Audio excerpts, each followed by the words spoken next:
Baiklah, melanjutkan dari presentasi tadi. Di sini kita akan masuk ke dalam programnya. Yang dimana program ini kami menggunakan PHP dan juga XMPP sebagai database-nya. Di sini memiliki beberapa file PHP, diantaranya ada config, edit riwayat, index, proses ulang, kemudian proses, lalu ada juga di riwayat, dan juga tes PHP.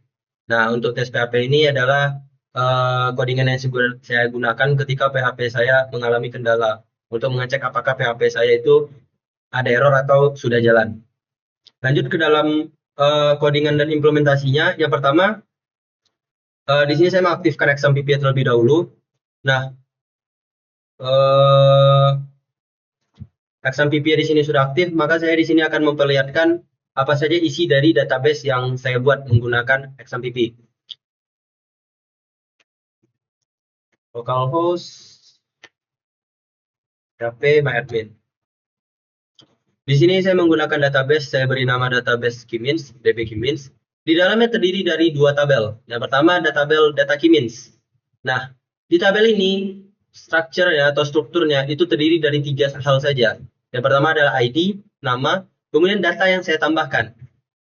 Lalu untuk yang kedua tabel adalah tabel riwayat clustering. Di sini strukturnya atau strukturnya ada ID sebagai primary key-nya, kemudian tanggal, jumlah data, jumlah dimensi yang digunakan, K-nya berapa, iterasi yang digunakan berapa, hasil clusternya, centroid akhirnya, dan data asli yang sudah ditambahkan melalui data K-means tadi. Itu akan dimasukkan ke dalam riwayat clustering. Nah, di sini kita bisa lihat pada codingan yang pertama itu adalah ketika kita mengetik localhost K-means dan kita enter, maka akan masuk ke halaman home ataupun halaman utamanya. Maaf ada gangguan sedikit. Di halaman utama ini kita menggunakan coding yang berada di indeks PHP. Teman-teman bisa lihat di sini K-means multidimensi. Teman-teman bisa lihat di sini tulisannya.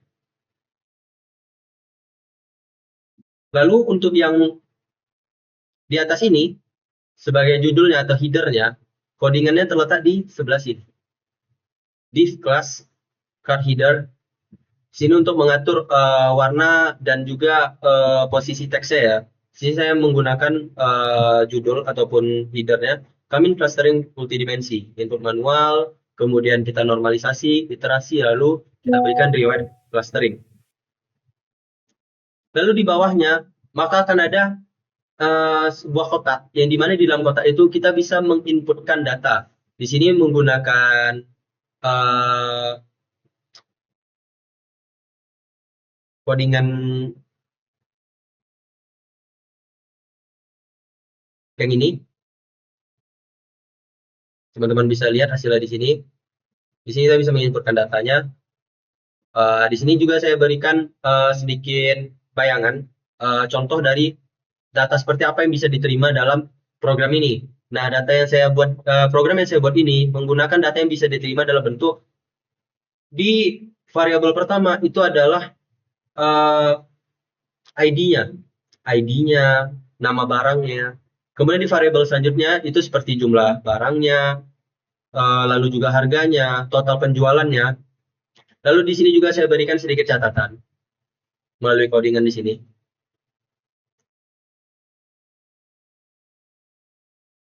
Nah, catatan bahwa jumlah kolom ataupun dimensi itu bebas, tidak terkait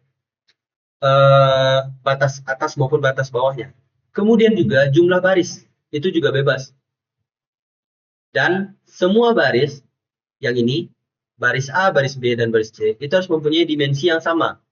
Dimensi yang dimaksud adalah ke sampingnya. A, 2, 3, 4, 5. Ada 5 dimensi. Maka di baris kedua harus ada 5 dimensi juga atau 5 kolom ke samping. Lalu di sini juga kita menentukan dulu. Kita langsung ambil contoh saja. Di sini saya menggunakan data penjualan pada toko komputer. Untuk mempersingkat waktu, maka kita akan kopas saja datanya. Kita kopas. Nah, di sini saya sudah memiliki 10 baris data yang terdiri dari 5 dimensi atau 5 kolom ke sampingnya. Di sini ada peraturan untuk cluster ya.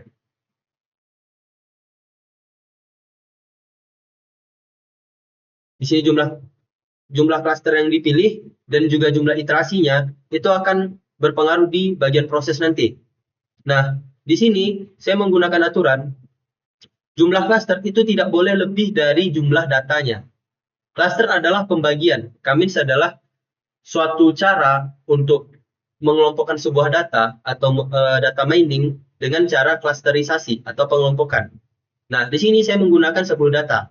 Saya akan mengambil contoh, saya hanya menggunakan 2 klaster saja atau 2 pengelompokan. Jadi dari 10 data dikelompokkan menjadi 2 kelompok atau 2 circle. Nah, ini adalah iterasi. Iterasi adalah bagaimana kita menghitung jarak dari sebuah data ke data lainnya. Nah, di sini jumlah iterasi, setiap jumlah itu akan membuat hasil yang berbeda. Makin tinggi jumlah iterasinya, maka hasilnya makin pasti. Contoh, jika kita hanya menggunakan jumlahnya 1 iterasi saja, lalu kita proses ya, proses Kamins. Nah, ketika kita proses, di sini, ketika kita mengklik button proses Kamins, ia akan berpindah ke codingan selanjutnya, yaitu proses PHP. Nah, di codingan ini, saya menambahkan rumus mengenai Kamins. Nah, rumus dari min dan max-nya juga. Dan hasil yang diperoleh adalah klaster pertama atau pengelompokan pertama adalah P1. Yang dimana sensornya adalah 0, 0,1, 0,115, 1, kemudian 0. Kemudian juga untuk klaster kedua, sisa dari klaster pertama ini. Nah, gimana kalau misalkan kita ubah iterasinya lebih dari 1? Nah, cara mengubahnya tanpa kita mengetikkan ulang datanya adalah kita buka klik. Lihat riwayat, di sini ada datanya. Kita klik edit dan proses ulang. Apakah data mau kita ubah? Data tetap dengan yang tadi, kita proses ulang. Lalu jumlah iterasi kita naikkan menjadi 5. Berhasil, kita lihat kembali ke riwayat. Nah, terjadi perubahan. Apa perubahannya? Klasternya berubah. Yang awalnya klaster pertama itu hanya diisi oleh P1 menjadi diisi dengan P2 juga. Dan klaster 2 adalah sisanya. Coba kita ubah lagi, iterasinya menjadi 10. Berarti di batas 5, itu sudah hasil akhirnya. Jadi jika kita iterasi lagi, dan lagi, walaupun angka di sini berubah, tapi hasil di sini tetap sama. Pengelompokan tetap sama. Kelompok pertama adalah P1 dan P2, kelompok kedua adalah P3 hingga P10. Dari sini juga saya menambahkan codingan untuk menghapusnya, contoh hapus. Oke. Nah, ada sedikit perbedaan. Di sini teman-teman bisa melihat 2 codingan. Proses ulang dengan proses PHP. Nah, di proses PHP ini, teman-teman bisa melihat di sini ada rumusnya. Rumus untuk menghitung centroid dan jarak. Kemudian juga di sini ada format hasilnya. Lalu juga untuk prosesnya itu disimpan ke database-nya. Jadi data-data tadi itu tersimpan ke database ke tabel riwayat clustering di sini yang telah saya buatkan tadi. Dan kemudian itu akan di-insert atau ditambahkan ke tabel riwayat clustering. Lalu apa beda dengan proses ulang? Nah, di proses ulang ini tidak jauh berbeda. Yang jadi pembedanya adalah di bagian proses itu clusteringnya ataupun iterasinya digunakan dari penginputan pada indeks PHP. Pada ini. Sedangkan pada proses ulang, iterasi ataupun cluster ataupun data yang diproses itu diambil dari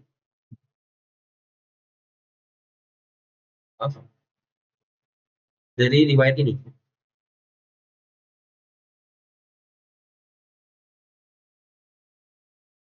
Itu saja yang membedakannya. Kenapa tidak saya gabungkan saja kepada proses PHP? Hanya untuk bagi saya supaya pengelompokannya tadi jelas. Jadi saya tidak terganggu bahwa ini codingan untuk proses. Kemudian ketika diproses ulang berubah lagi codingannya. Jadi saya membedakan antara proses dengan proses ulang kembali. Nah, jika saya ingin memproses ulangnya hingga 3, 4, 10 kali, apakah itu bakal berpindah konsep codingannya? Tidak, tetap ke proses ulang dari PHP. Jadi proses PHP itu mengambil data dari indeks PHP dan proses ulang PHP itu mengambil data dari riwayat PHP. Dan untuk kembali ke halaman sebelumnya, kita bisa pencet tombol kembali atau tombol back. Dan jika ingin melihat riwayat data tadi, tinggal klik lagi lihat riwayat clustering. Lalu apakah bisa diubah datanya? Atau hanya klasterisasi dan iterasi saja? Data bisa diubah. Di sini kita hapus 5 data. Maaf, belum terhapus tadi ya di sana ya. Di sini juga bisa dihapus. Kita hapus 5 data. Jumlah klaster tetap 2, iterasi tetap 10. Apa hasilnya? Hasilnya yaitu klaster pertama itu P1 dan P2, klaster kedua adalah P3, P4, dan P5. Perlu teman-teman ketahui, hal tersulit dalam membuat konsep atau logika dari program dalam mencari key-means ini adalah bagaimana kita mengimplementasikan rumus dari key-means tadi, mulai dari klasterisasinya, iterasinya, menghitung jarak ke sentroidnya, ke dalam sebuah codingan. Teman-teman bisa lihat di sini, codingannya cukup panjang. Kita fokus pada proses PHP saja.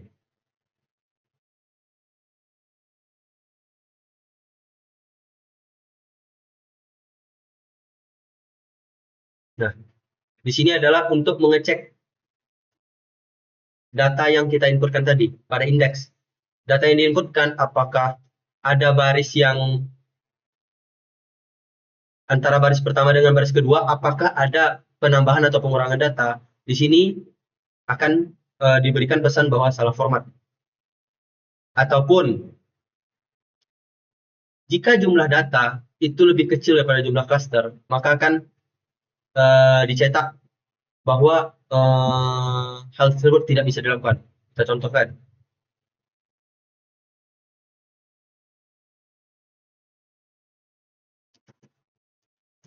A2, 3.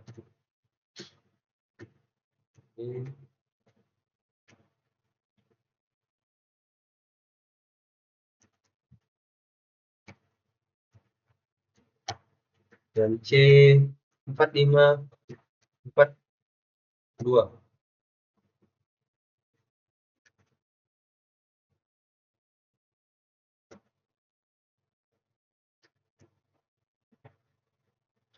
Teman-teman bisa lihat, dia akan error. Lalu bagaimana yang benar? Sesuai yang saya jelaskan di awal tadi. Datanya itu harus sama. Baris pertama dengan kedua, itu kolomnya harus sama, dimensinya harus sama. Di sini kita membebaskan mau dimensinya sampai 100, tapi untuk baris selanjutnya dimensi harus 100 juga. Lalu lanjut, di sini normalisasinya menghitung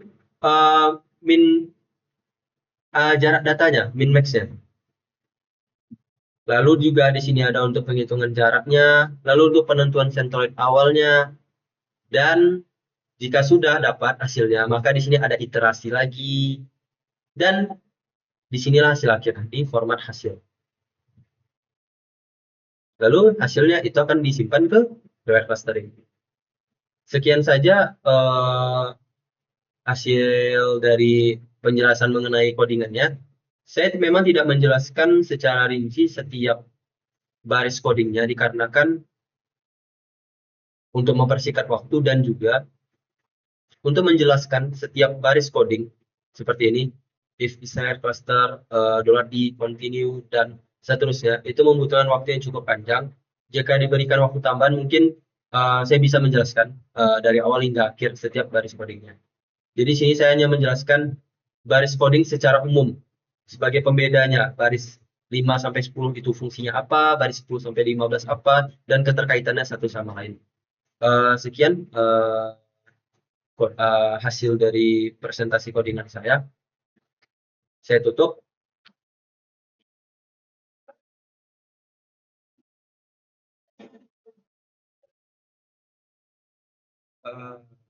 Lebih dan kurang kami mohon maaf. Assalamualaikum warahmatullahi wabarakatuh dan selamat sore.